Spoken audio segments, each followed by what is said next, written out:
The story begins in Evelyn Bay, a quiet town on the Australian coast. One night, during a violent storm, a boy named Kieran is drowning in the sea shouting for help. His brother Finn and best friend Toby rush out in a boat to rescue him. Kieran feels relieved when he sees them, but tragedy strikes. The storm grows stronger and overturns their boat, killing both Finn and Toby.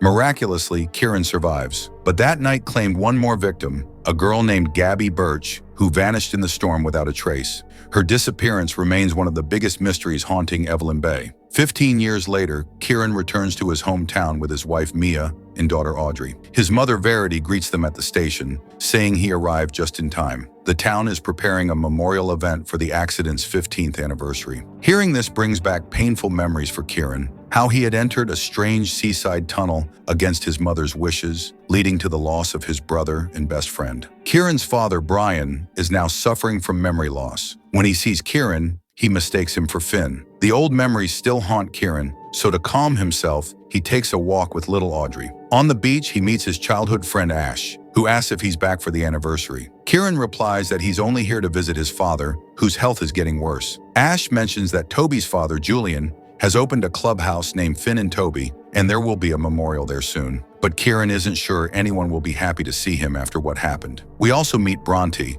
a research scholar investigating Gabby's mysterious disappearance. Gabby's sister Olivia still lives in Evelyn Bay with their mother. Later that evening, Kieran and Mia visit the new club, where they meet several old friends, Shawn, Toby's brother, and Olivia, who is now dating Ash. There are many people in this story, so remember their names carefully. Their pasts and secrets are all connected to what really happened that night in Evelyn Bay. Let's get back to the story. Bronte soon discovers that Mia was once Gabby's best friend. Hoping to learn more about the old accident, she tries to question Mia about that night. But before Mia can respond, Liam, the son of Toby, storms into the place. He's still angry, still blaming Kieran for his father's death all those years ago. Rage takes over him. He grabs a beer bottle and throws it at Kieran. The room falls silent. The situation turns ugly fast. Realizing nothing good will come out of this, Kieran quietly decides to leave with Mia. Deep down, he knows this is why they never wanted to return to Evelyn Bay. This town still traps him in the past, reminding him of everything he's tried so hard to forget. But now those old wounds are opening again. His nights are sleepless. His peace is gone. That same night, Kieran wakes up to the soft crying of his daughter Audrey. As he comforts her, something strange catches his eye. Through the window, he sees a car parked outside their house. Then to his shock, he notices his father, Brian, stepping out of it. But where was he going in the middle of the night? The question lingers in his mind. The next morning, the town wakes to a chilling headline. Bronte's body has been found on the beach. Another death, 15 years after the first tragedy. Olivia, Gabby's sister, is sitting nearby, trembling in fear. Kieran stays by her side, trying to calm her until Ash arrives. Soon, detectives take over the scene. The investigation is handed to Detective Pendle and his partner Chris Wren, who start questioning everyone connected to that night. Between 8 p.m. and 11 p.m., most of them were seen at the local pub. When it's Kieran's turn, he tells the detectives he saw a car speeding down the road, but he didn't recognize the driver. Based on his and others' statements, suspicion begins to fall on Liam. Their doubts grow when Liam's car is discovered near Bronte's house. Even worse, since hearing about Bronte's death, Liam has disappeared. He's nowhere to be found. Everything seems to point straight to him. Later, Shawn shows up at Kieran's house, looking for Liam. During their talk, it's revealed that while Kieran was away in Sydney, Liam often stayed with Kieran's mother, Verity. Over time, Liam and Verity had grown close, like family. This bothers Kieran deeply. He confronts his mother, asking why she would let Liam stay. But Verity's patience breaks. "Yes, I kept him here," she snaps. "That boy lost his father that night, and I lost my son. But what would you know? You left us behind and ran away to Sydney?" Her words hit Kieran hard. Guilt washes over him. But instead of arguing, he decides to act. He sets out on his own to find Liam. After hours of searching the coastal roads, he finally spots him, scared, lost, and alone. Meanwhile, Kieran starts to think that his father, Brian, might somehow be involved in Bronte's death. He remembers that Brian had gone out of the house the night the incident happened. Later, Julian also confirms that he saw Brian walking on the road around 1 a.m. But strangely, the police haven't questioned him yet. At this point, the story goes into a flashback. Years ago, Gabby and Mia were best friends. They shared everything and were very close. But things changed when Gabby fell in love with Kieran. She dreamed of marrying him one day. However, when Gabby noticed Kieran getting close to her sister Olivia, she became deeply hurt. Their friendship slowly faded, and Gabby began to distance herself. Then the story returns to the present time. Kieran tells Mia to change her statement to the police. He admits that he was the one who mentioned the color of Liam's car, and that's why the police still suspect Liam in Bronte's death. But Kieran doesn't want to cause any more problems between Julian's family and the others in town. He just wants to spend a few peaceful days with his father and stay away from all this trouble.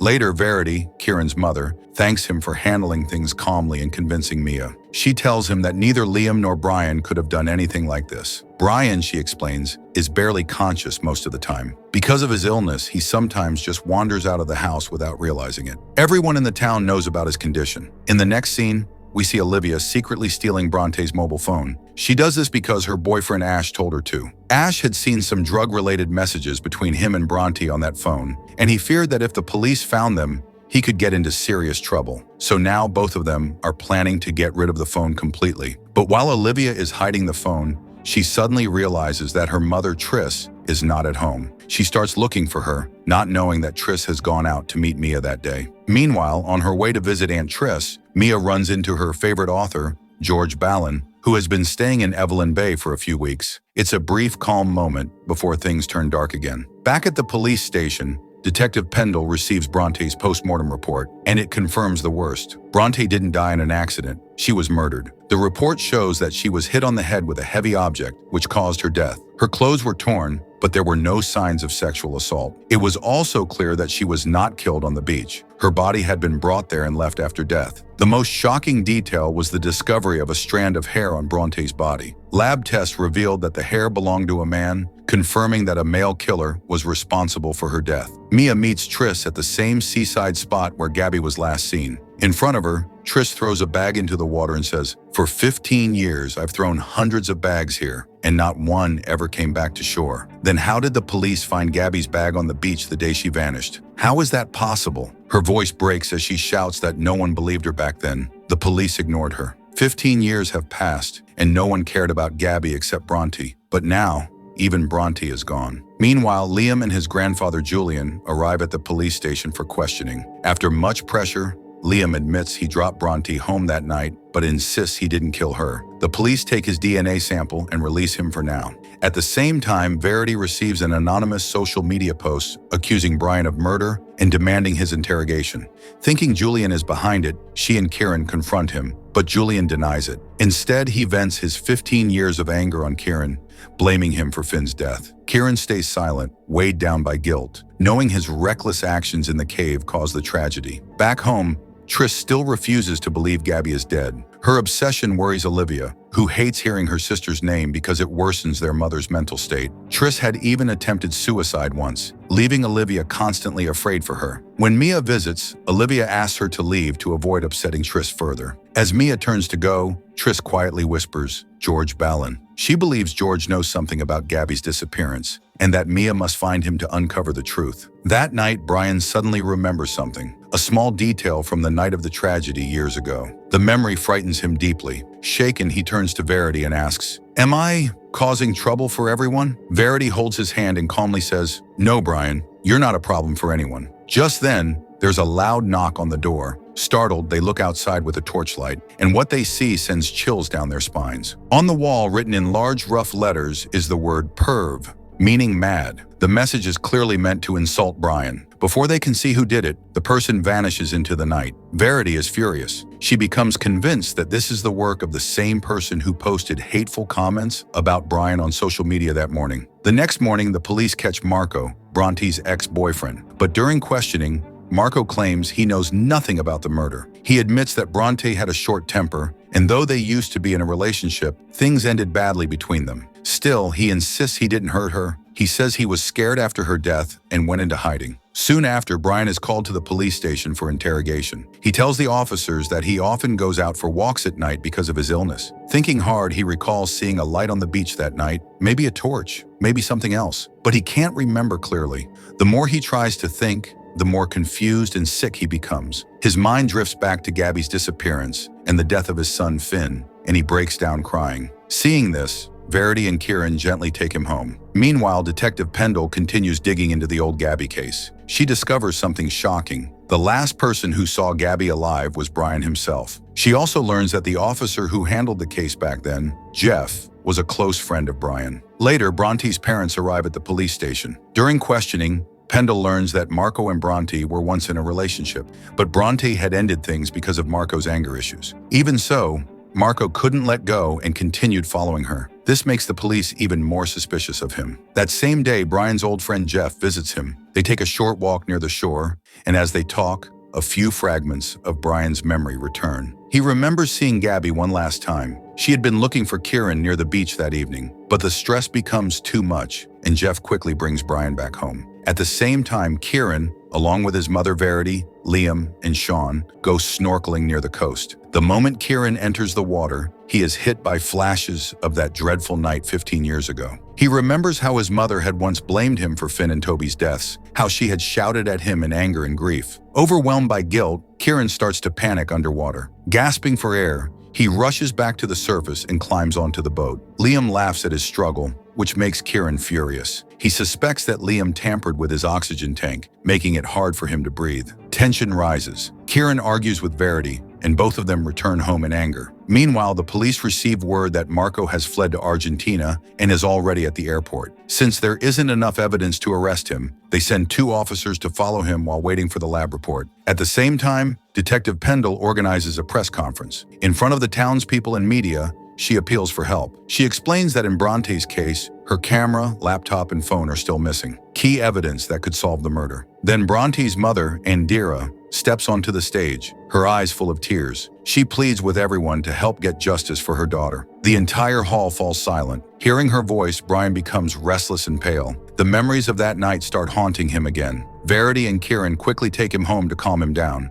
But that same night, Detective Pendle receives the DNA report, and the results change everything. The DNA found inside Bronte's mouth matches Brian's sample. Pendle and her team immediately rush to Brian's house. During their search, they find Bronte's missing camera hidden in the boat shed behind the house. With this evidence, Brian is arrested for further investigation. The news shocks the entire town. Kieran and Verity are left heartbroken, unable to believe that the man they love could be accused of murder. As Brian is taken away by the police, Kieran stands frozen, caught between disbelief, guilt, and a growing fear that the past has come back to destroy them all.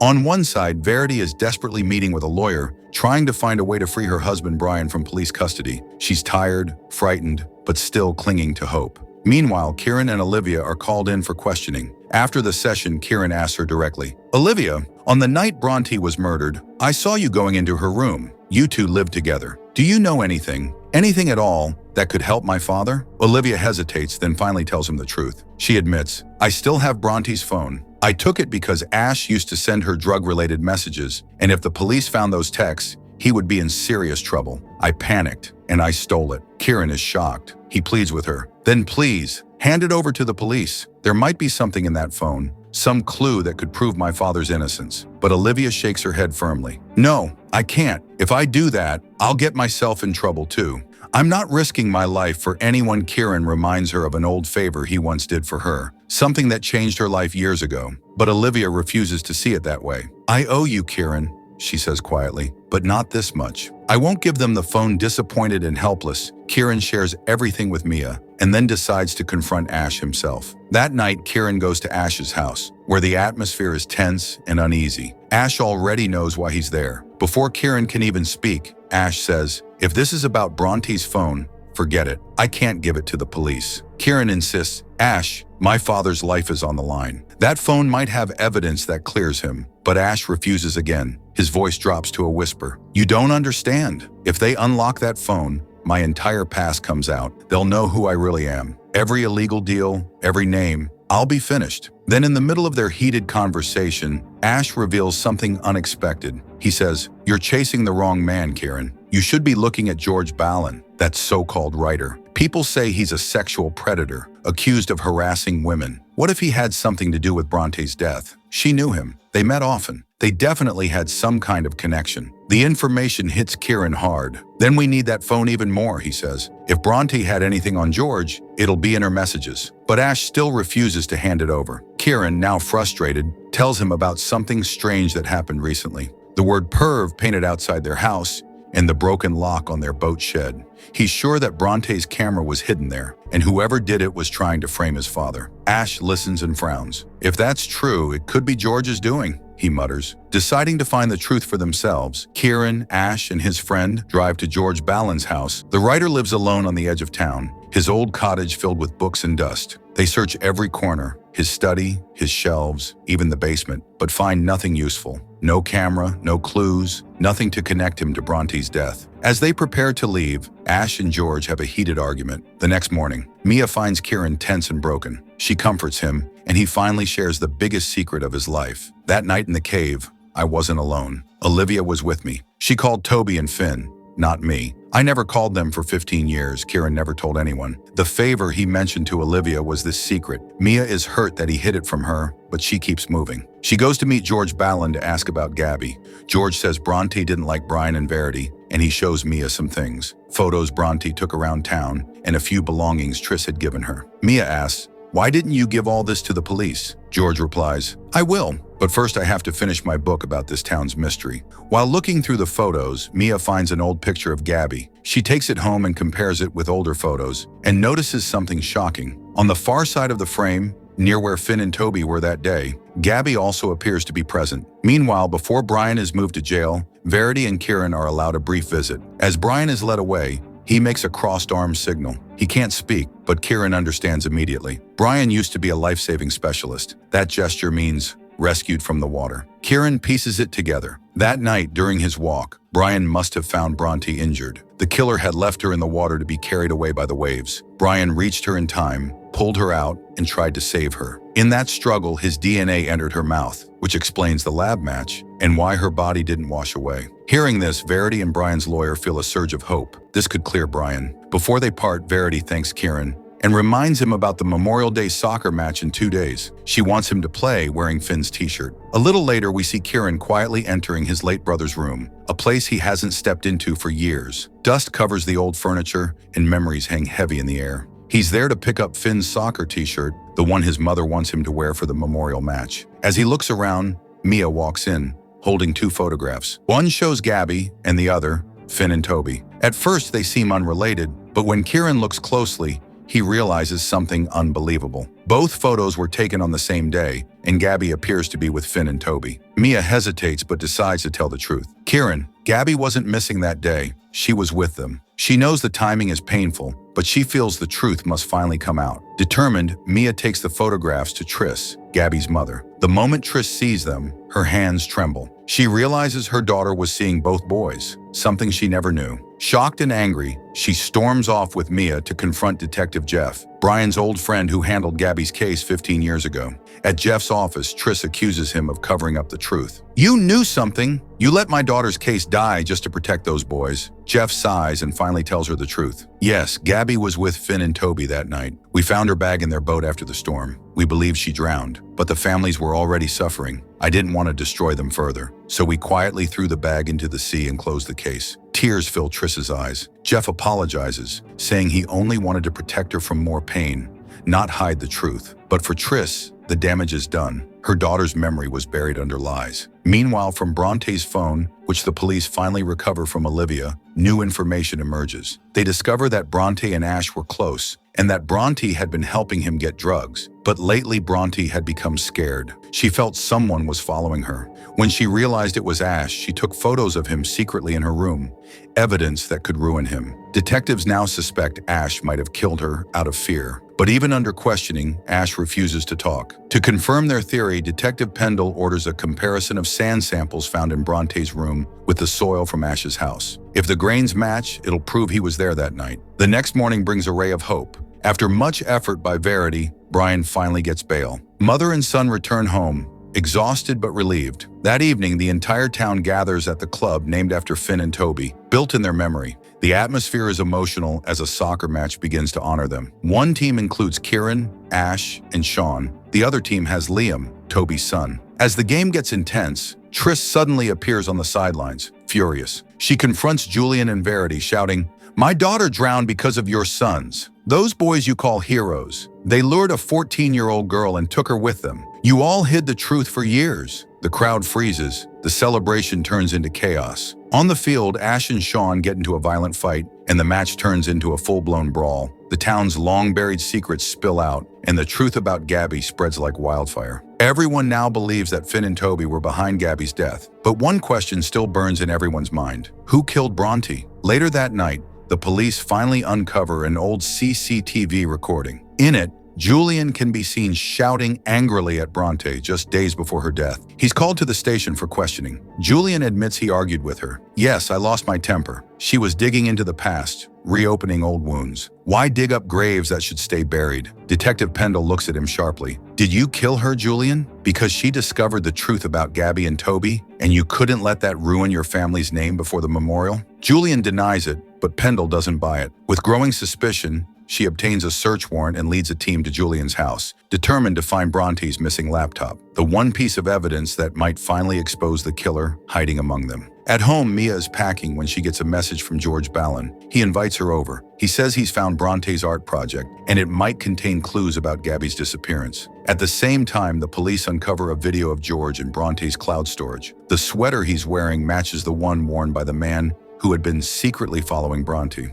At George's house, Mia discovers a photo from the storm day, the same cave where the waves hit. On a rock, Gabby is etched, with the date of the accident written below. That suggests Gabby may have been in the cave, not on the boat that day. Mia sends the picture to Kieran, but he can't read the date clearly, so he heads to the cave with Shawn to check. Meanwhile, Detective Pendle and Alex bring George in for questioning again, but get nothing concrete. We cut to Verity at Julian's house. Both are shaken by how badly their sons' names are being dragged through town. Verity is now being judged as a mother. Julian suddenly says with certainty, "Toby wasn't on that boat." Verity is startled. How does he know that? Inside the cave, Kieran and Shawn reach a hidden spot only 4 people knew. Finn, Toby, Kieran, and one more. Ash wasn't there that night. So, did Shawn bring Gabby here? Kieran freezes. Shawn, eyes wet, says he never hurt Gabby and finally tells the truth. That night, Gabby came to the boat looking for Kieran. Shawn told her Kieran had gone toward the caves. Gabby wanted to follow, but Shawn said that path was known to only a few. She begged him to take her. Shawn agreed.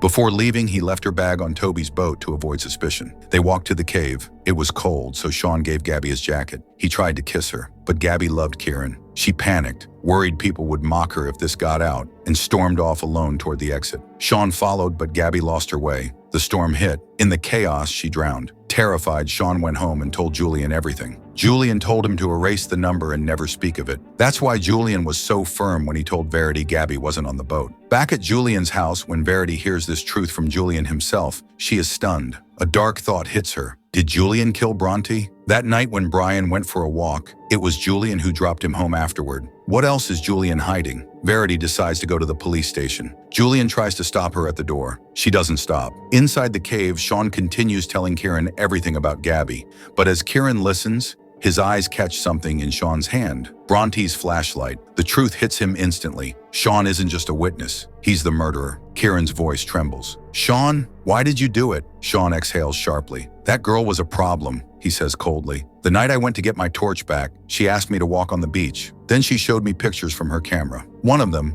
showed Gabby's name carved on a rock in the cave. Bronte had figured out that Gabby didn't die on the boat. She was going to the police and insulting Finn and Toby too. I told her to stop, but she wouldn't. She shouted at me, mocked me, like everyone else did, so I lost control. I hit her. With the torch," he pauses, shaking. "I was going to hide her body when Brian came. I panicked, hid the camera, and ran." Kieran's voice cracks. "Shawn, I could have helped you, but why drag my father into this?" Shawn sneers. "What does it matter?" The old man barely remembers anything. Then suddenly he shoves Kieran and tries to escape deeper into the cave. At the same time, Detective Pendle receives a forensics report. The sand found in Bronte's room matches Ash's house, but a German tourist confirms Ash was with her that night, giving him an alibi. Pendle realizes the real killer is Shawn. Just then, Verity rushes in, panicked. "Shawn went to the cave with Kieran!" she cries. Within minutes, sirens echo through Evelyn Bay. Police vehicles speed toward the cliffs. Floodlights slice through the night as officers surround the cave entrance. Inside, Kieran struggles as Shawn raises a rock to strike, but the police burst in just in time. Officers pin Shawn down and arrest him. Shawn is charged not only for Bronte's murder, but also for hiding evidence and for the death of Gabby 15 years earlier. The storm that haunted Evelyn Bay for years finally begins to settle. Brian is cleared of all charges and released. Verity stands quietly beside him, holding his hand. Triss, after years of grief, finally learns what happened to her daughter. The truth doesn't erase the pain, but it lifts the weight that's been crushing her heart for so long. And as the sun rises over the ocean, the town of Evelyn Bay begins to heal. So friends, this was the story of Evelyn Bay, a town full of secrets, guilt, and buried truths. Tell us in the comments what you thought of the story. See you in the next video. Thank you so much for watching. Peace out.